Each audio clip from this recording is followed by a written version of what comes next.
తక్కువ వాటా కలిగి ఉన్నప్పటికీ రాష్ట్రం మొత్తం శ్రామిక రంగంలో 42.7% మందికి ఉపాధి కల్పిస్తున్నాము. ఉచిత కరెంటు, రైతు భరోసా, పంట రుణమాఫీ, నీటిపారుదల ప్రాజెక్టులపై పెట్టుబడులు వంటి ప్రభుత్వ పథకాలు రైతాంగానికి ఆత్మవిశ్వాసాన్ని పెంపొందించాయి.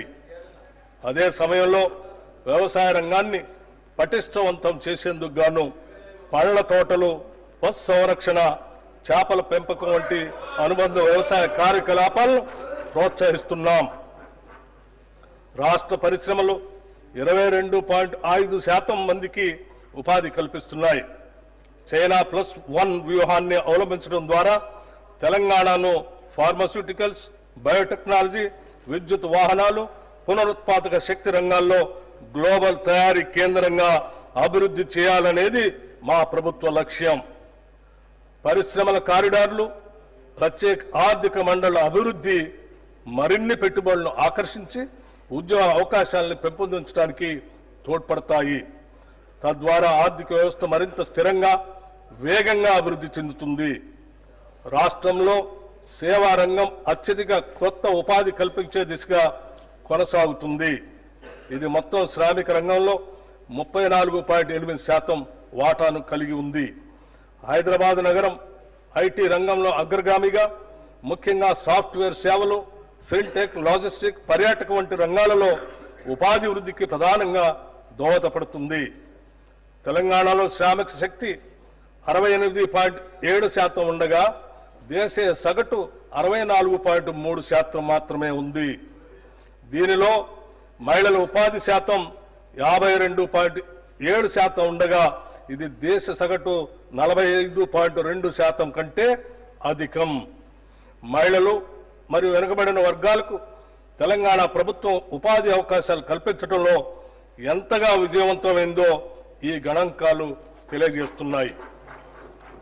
రాష్ట్ర ప్రభుత్వం 16వ ఆర్థిక సంఘానికి సమగ్ర నివేదికను సమర్పించింది.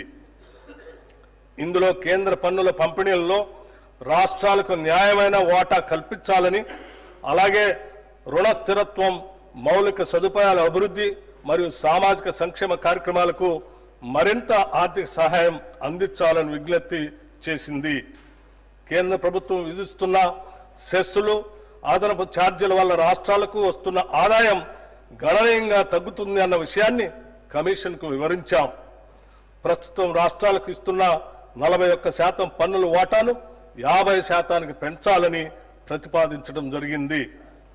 తెలంగాణతో సహా దక్షిణాది రాష్ట్రాలకు పన్నుల పంపిణీలో తగ్గుతున్న వాటాపై ప్రభుత్వం ఆందోళన వ్యక్తం చేసింది.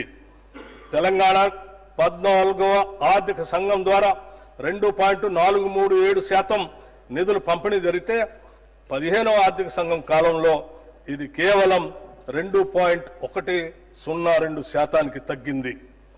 అభివృద్ధిలో ముందున్న రాష్ట్రాలకు తక్కువ నిధులు కేటాయించడం అన్యాయమని, దేశ ఆర్థిక వృద్ధికి దోహదపడుతున్న రాష్ట్రాలను ప్రోత్సహించే విధంగా పన్నుల పంపిణీ విధానాన్ని మరింత హేతుబద్ధంగా మార్చాలని తెలంగాణ ప్రభుత్వం వాదిస్తుంది.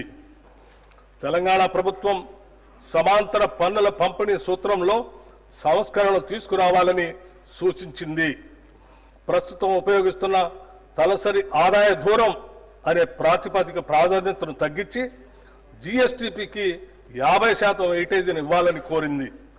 దేశ ఆర్థిక వృద్ధికి గణనీయంగా సహకరిస్తున్న రాష్ట్రాలకు మరింత హేతుబద్ధంగా వనరులు అందించడం ద్వారా దేశ అభివృద్ధిని ప్రోత్సహించాలని ఉద్దేశంతో ఈ సూచన ప్రతిపాదించడమైంది.